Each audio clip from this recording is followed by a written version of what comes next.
ये हमारी लाइफ का वो सफर है जो अधूरा ही रह गया।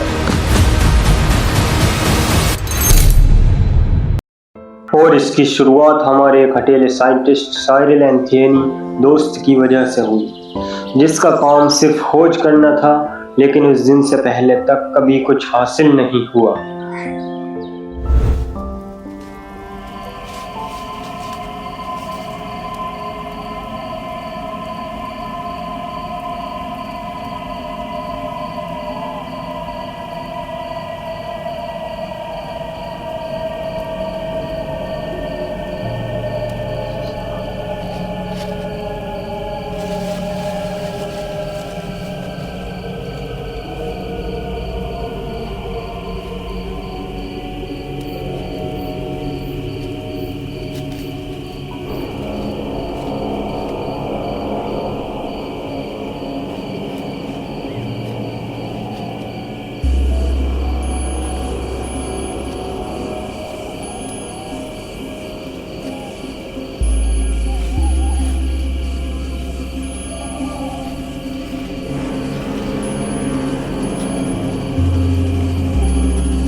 इस रात साइंटिस्ट साइरिल को खोज करने के बाद एक बॉक्स मिला जिसमें एक किताब और खजाने का नक्शा था। साइंटिस्ट ने अपने दोस्तों से खजाना ढूंढने चलने के लिए कहा। शांगो यानी मुझे उस बॉक्स पर बिल्कुल यकीन न था, लेकिन साइरिल के लिए वही उसका मकसद बन चुका था।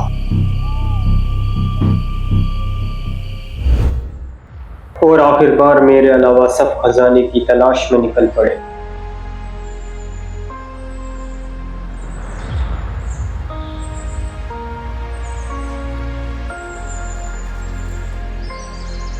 फिर ये नक्शे के मुताबिक आगे बढ़ने लगे और इनके सफ़र की शुरुआत ही थी कि अचानक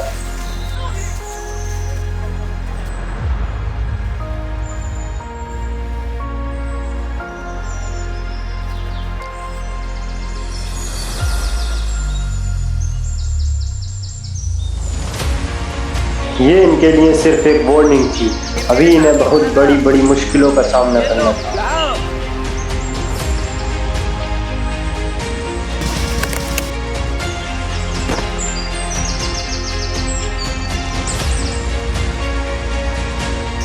यहाँ रिसर्च करने की राय किसने दी? बेहतर होगा तुम कहीं और जाकर रिसर्च करो। आगे वही जाना मुझे खुद से प्यार ना हो। ये शिकारी की बातों को नजरअंदाज करते हुए आगे बढ़ गए।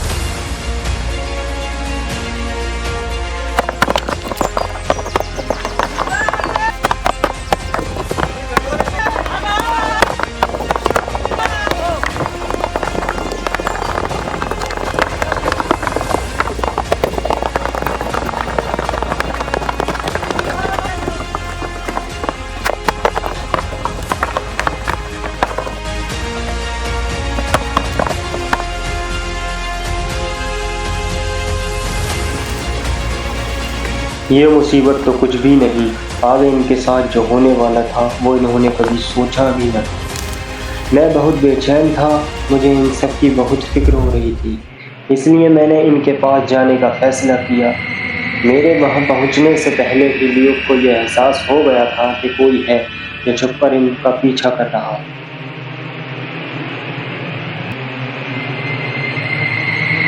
ये एक धमक प्रजाति का एक आदि मानव है और ये कबीले का सरदार हमोली है। यहाँ तो ये आग से डर कर भाग गया, मगर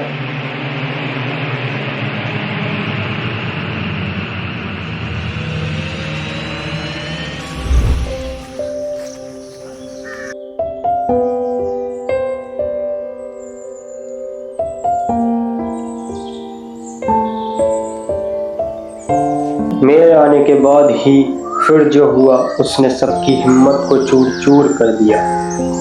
Luke, Luke, Luke, Luke, Luke, आंखें खोलो ल्यूक। मैं नहीं चाहता था कि ल्यूक की तरह किसी और की भी जान जाए, इसलिए मैंने सबको वापस ले जाने का फैसला किया। लेकिन साइरिल अपनी जिद पर था। उसने ठान लिया था कि वो खजाना ढूंढे बगैर वापस नहीं जाएगा, चाहे वो अकेला ही क्यों न रह जाए। यहाँ पक्का कोई है। ल्यूक ने मुझे बताया था। क्या बताया था ल्यूक ने? मेरे लाख समझाने के बावजूद भी सिर्फ अरहान को मेरी बात समझ आई और उसके बाद हमारे रास्ते अलग हो गए।